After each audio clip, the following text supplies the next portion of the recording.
Hello everyone. Today I'm going to show you a few tricks to make the buttonholes in your project look like more than just an afterthought.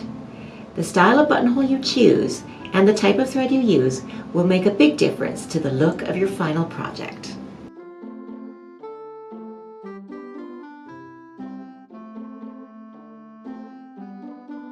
So here's what you'll need.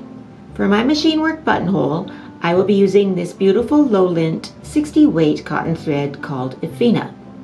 It is a long staple Egyptian cotton which will leave the finish with a beautiful sheen. Because it's a very fine thread, you'll be able to work nice tight stitches without the thread clumping up. In the bobbin of my machine buttonholes, I highly recommend using this 80 weight pre-wound bobbin called Deco Bob. The fine cottonized polyester will give added strength to my buttonholes without adding any extra bulk. Prepare your piece with interfacing on the underside of your fabric. Use a marking tool or a marking pen to evenly mark the spacing of your buttonholes. Many patterns will tell you where to mark the buttonholes, but you can also use a measuring ruler like this one from Clover to evenly space the markings. I also like to prepare a scrap piece of fabric in the same way as my project, big enough so I can test a few different types of buttonholes.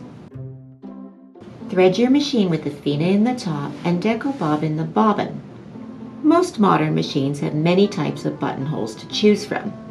A basic rectangular buttonhole is fine, but sometimes changing the style of the buttonhole you choose can make a big difference to the final look of your project.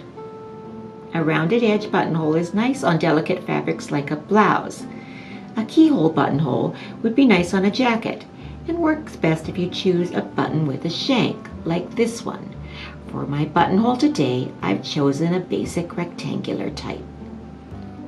Depending on the machine you have, you can adjust your buttonhole for a consistent size. Some machines have a spot in the back of the foot for you to place the button, so each hole is stitched the same. Some machines, like this one, have a sizing tool built into the machine so you can program the size of your buttonholes.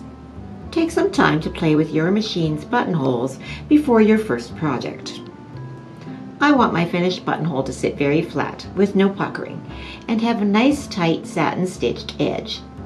Play with your stitch lengths to get the finish you're looking for.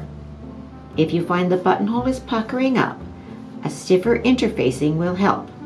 However, if you want a softer look on your finished project, laying a piece of tearaway stabilizer under the buttonhole will help, and it can be removed when the buttonhole is finished. Once I'm happy with my settings and have completed my markings, I can begin. Place the foot so the front of the opening just shows your marked starting point. Make sure the length of the buttonhole foot is sitting exactly perpendicular to the edge of the front, or if you're doing lengthwise holes, parallel to the front. Stitch the hole, allowing the machine to pull the fabric and only guiding it to make sure the foot stays straight. Repeat this process for each buttonhole, making sure you check your placement at each step, as buttonholes are very hard to unpick if you make a mistake.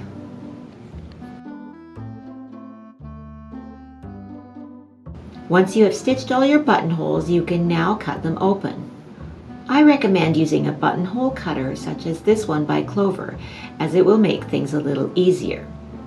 Lay your piece on a cutting mat and use the buttonhole cutter to carefully cut between the lines of stitching. If you cut into the stitching, the buttonholes will fray, so use caution. If you don't own a buttonhole cutter, here's another trick. Make sure you place a pin before the back tacking on either end of the buttonhole. This way, if your stitch ripper slips, you won't cut through the end of your buttonhole. Put the stitch ripper point into one end and carefully slide it along the length of the buttonhole until you come to the other pin. And that's all there is to it. You can have fun playing with the size and style of the buttonhole. On this piece, I've made extra long buttonholes as a design feature, only cutting the hole long enough to accommodate my button. If you use the right thread and a few test runs, disappointing buttonholes will be a thing of the past. Thanks for tuning in. Don't forget to give us a thumbs up if you like this video and subscribe for more great tips and tutorials. We'll see you all next time.